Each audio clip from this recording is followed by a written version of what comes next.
안녕하세요, 홍 박사입니다. 안녕하세요. 이재희입니다. 반갑습니다. 반갑습니다. 오늘 할 부분은 70인역 성서입니다. 70인역 성서. 오늘 할 부분은 제가 예전에 수업 소개하는 첫 번째 비디오에서 네. 말씀드렸다시피 굉장히 중요하고요. 사실 좀 어려운 내용이 많이 나올 거예요. 네. 웬만한 신학교의 개론에선 안 나오고요. 상위 수업에서도 안 나올 수도 있는 정도의 내용, 대학원급의 내용도 들어가 있다고 보시면 됩니다. 이렇게 어려운 거를 지금 하는 이유는? 예, 이게 그만큼 중요하기 때문에 제가 갖다가 넣은 거거든요. 네. 70인역 성서가 뭔지 이해하고 70인역 성서를 통해서 고대 유대인들이 히브리어 성서, 히브리어로 되어 있는 유대인의 성서, 여태까지 얘기했죠? 네. 예, 그거를 어떻게 해석했는지. 네. 번역은 곧 해석이기 때문에. 네. 그리고 70인역 성서를 우리가 왜 알아야 되는지, 알면 뭐가 좋은지. 네. 예, 그런 부분에 대해서 얘기를 할 거예요. 그래서 네. 신약 성서 연구와의 연관성, 그리고 성서 본문 자체가 어떻게 역사 속에서 다음 세대로 이어지고 변화하는지 그런 얘기를 할 겁니다. 네. 크게 보면 첫 번째로 70인역 성서란 무엇인가에 대해서 얘기를 하고 70인역 성서와 히브리어 성서가 어떤 관계가 있는지, 네. 어떤 부분이 차이가 나는지, 네. 70인역 성서와 신약 성서가 어떤 관계가 있는지 이런 얘기들을 할 겁니다. 네. 네. 자, 70인역 성서란 무엇인가? 70인역 성서라는 거는 말 그대로 70명이 네. 번역한 성경이다. 뭐 말 그대로 하면 그런 뜻이에요. 네. 영어로 하면 septuagint라고 하는데 이것도 그 70이라는 숫자에서 온 말이고, 네. 학자들이 이거를 줄여서 약어로 쓸 때 LXX라고 합니다. 네. 로마 숫자로 L이 50이고요. 네. X가 10입니다. 그래서 10이 두 개 있으니까 20, 50 더하기 20은 70. 그래서 LXX가 70이라는 뜻이에요. 히브리어 성서, 여태까지 얘기했던 히브리어 성서는 히브리어로 되어 있죠. 유대인의 네. 성서는. 그거를 고대 그리스어로 번역한 책, 그게 70인역 성서입니다. 네. 제가 지금 손에 들고 있는데요. 네. 두껍네요. 예, 막 무겁죠? 네. 예, 그리스어로 돼 있죠. 그렇네요. 이거 어디서 나셨어요? 샀죠. 네. 고소나긴요. 어려워 보여요. 이렇게 두껍고 어려운 걸 왜 우리가 지금 해야 되나요?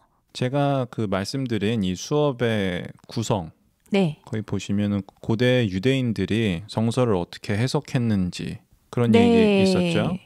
네. 그다음에 신약 성서 연구랑 어떻게 상관이 있는지, 네. 성서 본문이 어떻게 변화해 왔는지, 그게 네. 다 이유입니다. 아, 이걸 공부하면 그거를 알게 되는 거군요. 그렇죠. 네. 이 예수님 당시, 사도 바울 당시 대부분의 유대인들이 읽고 있던 성서가 이겁니다. 아, 그래서 신약 성경 안에도 구약 성서, 네. 예, 유대인의 성서가 많이 인용돼 있잖아요. 네. 근데 신약 성서는 뭘로 돼 있죠? 무슨 말로 돼 있죠? 그리스어. 그리스어로 돼 있잖아요. 네. 그러면은 뭐 복음서나 바울의 편지에 인용돼 있는 성경 구절들은 그리스어로 돼 있는데 그건 어디서 온 거겠어요? 70인역에서 왔겠네요.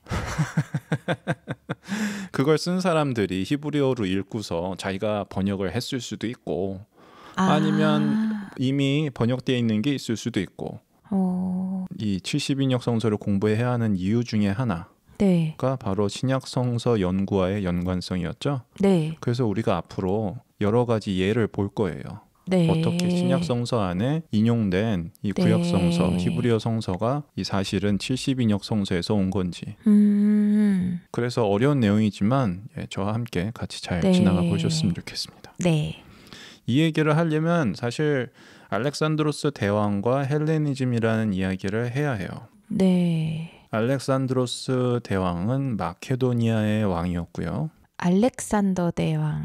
알렉산더는 영어식 이름. 아. 예. 그래서 어쨌든 알렉산드로스 대왕과 헬레니즘에 대해서 잠깐만 얘기를 해볼게요. 네. 이 사람은 이제 336년 기원전 네. 336년부터 323년까지 네. 그리스의 마케도니아라고 있습니다. 네, 들어봤어요. 마케도니아를 들어보셨다고요? 바울의 전도 여행에.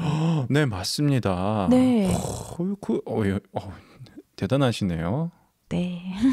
예, 마케도니아의 왕이었죠. 네. 그런데 지중해 세계를 제패하고 네. 저쪽 인도까지 원정을 갔었죠. 네. 네네. 알렉산드로스 대왕 사후에 그 사람이 정복한 이 광대한 제국이 네. 크게 세 조각으로 나눠지게 되는데 그 중에 하나 요쪽 터키랑 네. 이스라엘 요쪽 동쪽 지역 네.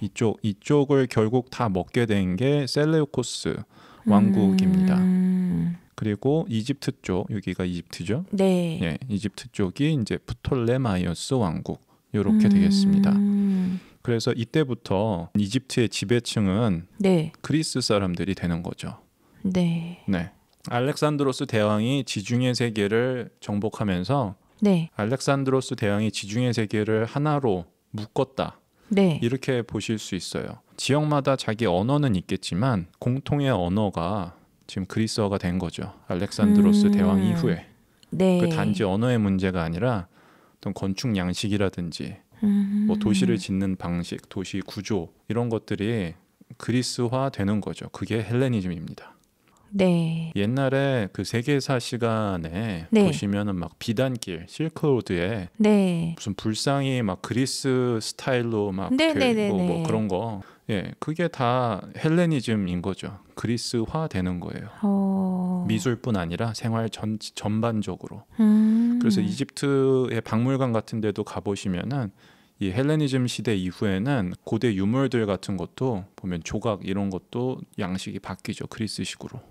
네. 제가 좀 사진을 많이 보여드리면 좋겠는데 이게 저작권 때문에 제가 옛날에 이집트 갔을 때 찍어놨던 사진들을 찾을 수가 없어요.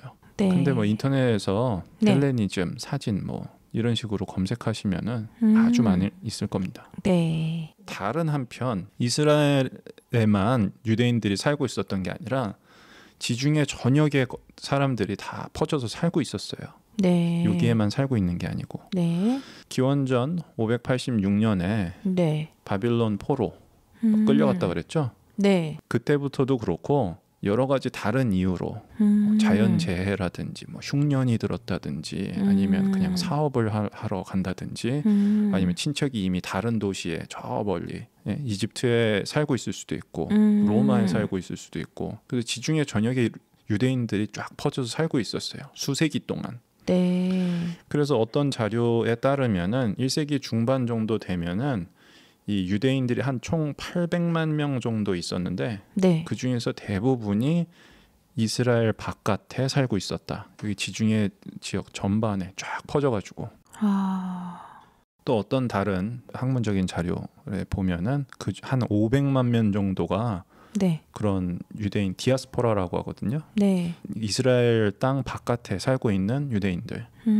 그런 사람들이 그렇게 많았대요. 근데 보시면은 미국에도 지금 한인 2세, 3세, 4세 뭐 많잖아요. 네. 이런 분들이 네. 한국말을 그 유창하게 하지 못하는 사람도 많잖아요. 네. 네. 미국에서 그냥 태어나서 자란 그냥 미국인들도 네. 한 고등학교 고학년 정도 돼야지 성경을 막힘없이 쭉쭉 읽어나갈 수가 있어요. 성경이 그렇게 쉬운 책이 아닙니다. 그렇죠. 거기 있는 단어라든지 네. 내용이라든지 이런 게. 그래서 고대 세계에는 안 그래도 글을 모르는 사람이 많은데 네. 이 지중해 세계가 다 이제 그리스 문화권이 되면서 거기서 몇 백 년 동안 살고 있는 사람들, 그 유대인들은 네. 이미 히브리어를 모르는 사람들이 아주 많은 거예요.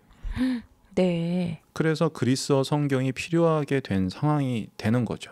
그렇네요. 예, 그 얘기를 하려고 이렇게 길게 얘기를 했습니다. 네. 그래서 지금 지도에서 보시면은 네. 알렉산드리아라고 있어요. 네. 예, 여기 있는 부분을 제가 확대한 건데 네. 알렉산드로스 대왕의 이름을 딴 도시죠. 네. 거기에서 오경이 그리스어로 번역되었을 것이다.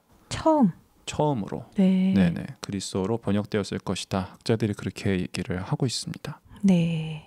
길게 얘기할 필요는 없는데 네. 고대 유대인이 그 지은 어떤 글이 있는데 아리스테아스의 편지라는 책에 보면은 이집트의 프톨레마이오스 2세 필라델포스라는 사람이 이렇게 있었는데 네. 이 사람이 이스라엘에 네. 사람들을 보내가지고 이 오경을 히브리어에서 그리스어로 번역을 하도록 의뢰를 했다.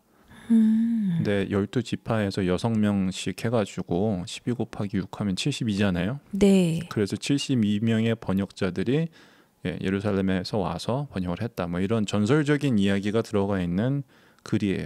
네. 학자들이 그걸 글자 그대로 믿지는 않습니다. 비평적 탐구를 했군요. 그렇죠. 네. 이 얘기를 글자 그대로 믿지는 않지만 네. 지금 고대 사본들이 있을 거 아닙니까? 72역 성서가. 네. 네, 손으로 썼을 테니까 옛날에도. 네. 그런 거라든지 여러 가지 자료들을 종합적으로 봤을 때 방금 네. 말씀드린 것처럼 알렉산드리아에서 기원전 3세기 정도의 오경이 히브리어에서 그리스어로 번역되었다. 네. 라고 많은 학자들이 생각하고 있습니다. 네. 나중에 이제 1세기의 유대 역사가 요세푸스라고 있는데 네. 이 사람은 70명이었다.